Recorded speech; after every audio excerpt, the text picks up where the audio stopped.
Hello guys, welcome to the channel maths concept academy. मेरा नाम रवि। मैं आपके लिए मैथमेटिकल कंटेंट और साथ ही साथ केवीएस की अपडेट लेके आता हूँ। तो कई बच्चे ये बार बार क्वेश्चन पूछे जा रहे हैं कि जो हम प्रेफरेंस भरेंगे और हमारे हाई रैंक आएंगे तो क्या हमें अपना होम स्टेट मिल जाएगा। मैं इस पर पहले एक वीडियो बना चुका हूँ, लेकिन दोबारा मैं बता देता हूँ क्योंकि बहुत सारे नए लोग मेरे साथ जुड़ गए हैं। देखो, सुनना मैं क्या कह रहा हूँ। जैसे आप अगर रिजल्ट देखोगे ना, तो 100 में से 80% रिजल्ट 4-5 राज्यों का होता है, और वो भी नॉर्थ साइड के होते हैं। ठीक है ना। मैं नॉर्थ और साउथ को कंपैरिजन नहीं कर रहा, जो फैक्ट है वो बता रहा हूँ। ठीक है ना। बच्चे स्टेट के हिसाब से टैलेंटेड या हार्ड वर्किंग नहीं होते, वो उन अपने कर्मों के हिसाब से होते हैं। लेकिन मैं इस फैक्ट के बेस पे बता रहा हूँ। तो सुनना, मानो 100 में से 80 बच्चे सेलेक्ट होने वाले कुछ 4-5 राज्यों के, और वही डिमांडिंग है, तो सबको तो वो नहीं मिलेगा। ये तो फैक्ट है ना। तो मैं तो कह रहा हूँ, मैंने तो ये भी देखा है कि कभी कभी लो रैंक वाले को भी अपने घर के पास वाला स्टेट मिल गया या घर वाला स्टेट मिल गया। लेकिन घर वाला स्टेट कब मिला है, होम टाउन कब मिला है, जब वो नॉन डिमांडिंग हो। मतलब दिल्ली तो कभी नहीं मिलेगा आपको पहली पोस्टिंग में, चाहे दुनिया इधर की उधर हो जाए। दिल्ली मिल सकता है, फिर उसमें अलग जैक चाहिए होती है, वो मैं इस प्लेटफॉर्म पे नहीं बता सकता। ठीक है ना।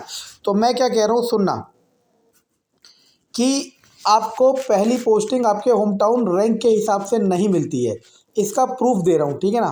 पहले प्रूफ दे देता हूँ, फिर कुछ बात बताऊंगा। देखो, पॉइंट नंबर 32 भरो, 32 पढ़ो। क्या लिखा है?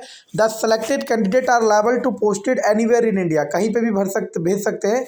How ever choices of posting in 6 zone have been provided in online application from candidate form application form candidates have to mandatorily opt all the 6 choices. वो कह रहा है 6 के 6 चॉइस भरने होते हैं। अब पता है केवीएस 6 के 6 चॉइस क्यों भरवाता है? ये अंदर की बात है, ताकि कल को वो कोई सा भी दे तो वो ये कह देता है कि आपने ये भी तो चॉइस में भरा हुआ था। अगर मैं 6 में से एक ही चॉइस भरूँ नॉर्थ, और बाकी ना भरूँ, तो कल को मैं कह सकता हूँ कि मेरे हाई रैंक थे और मुझे नॉर्थ ही चाहिए और कोई नहीं चाहिए। लेकिन वो 6 के 6 चॉइस भरनी मैंडेटरी होती है। इसके बाद बट यहाँ से पढ़ो, but this does not confer any right to the candidate. लेकिन ये कैंडिडेट का राइट नहीं होता of their posting according to their preference. समझ आया मैं क्या कह रहा हूँ? प्रेफरेंस के हिसाब से पोस्टिंग का कोई राइट नहीं है। It will be the sole description. ये सिर्फ और सिर्फ किस पे डिपेंड कर रहा है? केवीएस पे डिपेंड कर रहा है कि वो कहाँ देगा। अब मैं कुछ केसेस आपको बता देता हूँ जिसमें आपको आपका होम टाउन मिल सकता है। मान लो आपका होम टाउन ऐसा स्टेट है, मानो असम का कोई स्टेट है जहाँ पे डिमांडिंग कम है, क्योंकि आपको मैंने बताया ना 80 बच्चे इस तरफ के हैं, तो 80 ये दिल्ली, राजस्थान, हरियाणा, लखनऊ, कानपुर, ये सब चीज़ें डिमांडिंग स्टेट्स में, डिमांडिंग जोन में आते हैं। ठीक है ना, स्कूल में आते हैं। तो मान लो आप असम के हो, आपके हाई रैंक है और असम में कोई मांग ही नहीं रहा है, और आपने प्रेफरेंस फर्स्ट वहीं की रखी है, तो आपको डेफिनेटली वहाँ पे मिलेगा। समझ आ रहा है मैं क्या कह रहा हूँ? लेकिन ये मैं क्लियर कर देता हूँ, और मैंने नोटिफिकेशन का स्क्रीनशॉट लेके पहले भी बता रखा है, लेकिन अब नए लोग जुड़े हैं तो उनको बहुत डाउट होता है। तो ये पॉइंट नंबर 32 आप पढ़ लेना और आपको सारे डाउट क्लियर हो जाएंगे। लेकिन इसका मतलब ये बिल्कुल भी नहीं है कि आप हाई रैंक नहीं लाओगे। आपको हाई रैंक लाना ही चाहिए।